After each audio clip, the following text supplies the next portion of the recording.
Welcome to episode 2 of Everybody at the Table with Yolanda Griffin Johnson. Welcome back to Everybody at the Table. This is Yolanda Griffin Johnson, and this is our third episode. I am super excited to be back with you today talking about, all things related to access for all. Today, I had scratched my episode because I am enamored with the performance of Kendrick Lamar yesterday at the Super Bowl. And I know there's a social media divide that I want to talk about here because I think it speaks exactly to what this podcast is about. Kendrick Lamar is a phenomenal rapper, widely known as a cultural conscious artist. And while many in my generation are not familiar with his entire discography, I'm Gen X. There are key tracks that have resonated with me. Songs like We Gonna Be Alright and the most recent They Not Like Us have transcended the core rap community, caught the attention of people like me because it's just, I'm into TikTok and it's all over TikTok. And so I understand the little rap beef between him and Drake and watching the young people explain to me exactly what this means. So yesterday, Mr. Lamar, or Kendrick, I don't know why I'm calling him Mr. Lamar, stunned his fans and left others bored with his controversial Super Bowl halftime performance. The reaction has sparked fierce debate on social media, and there's a clear generational divide. No. Scratch that. There's a generational divide between those who understood the performance and those who found it confusing or uninspiring. And while I don't dislike rap because I'm an R&B girl and R&B just speaks more to my soul, and rap is not my first language. And that's exactly the point of this conversation. I watched the performance, familiar with Kendrick's work, and I have several of his tracks on my playlist. We Gonna Be Alright is one of my favorites because it speaks directly to the core of my spirit. It was written, I think, shortly after the first Trump administration. And so Kendrick, being the conscious rapper that he is, was speaking directly to Black people that we gonna be all right, even though a racist, white supremacist president continuously is being voted into our country as the chief leader.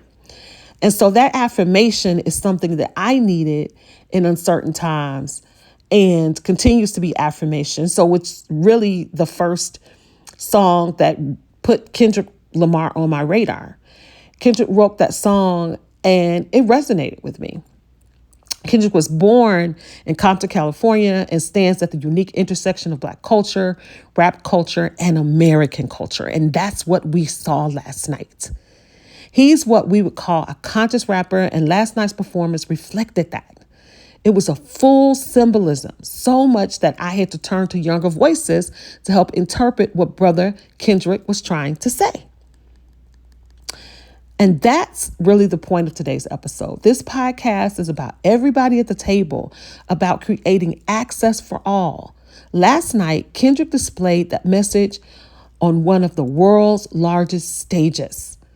I won't try to break down the symbolism because I can't. I had to go to others to understand it because rap is not my native language.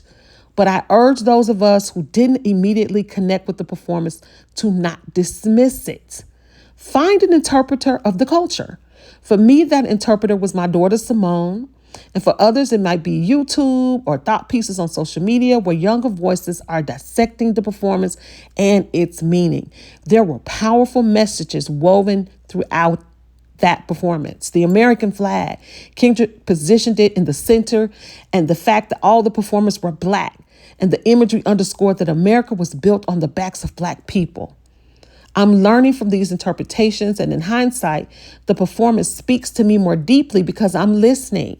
And that's what I want to encourage all of us to do. If you found the performance boring, if it didn't entertain you or speak to you, take a moment to be curious. Go seek out the voices of the culture. Open your eyes and your ears to what the message is trying to convey. We can't always expect a Super Bowl halftime show that's going to have us on our feet dancing and clapping. And I know that's what some of us want. But the pinnacle of our era's performances like Prince and Beyonce and Michael Jackson, sometimes we have to recognize there is a new era. And if we're going to champion everybody at the table, we have to be willing to learn the culture and the language of others. That's my reflection this week, for us to stay open, to stay curious, to remain intellectually curious about the cultures and other cultures and ethnicities and music genres and perspectives that make up this beautiful tapestry that is the human experience and that we call life.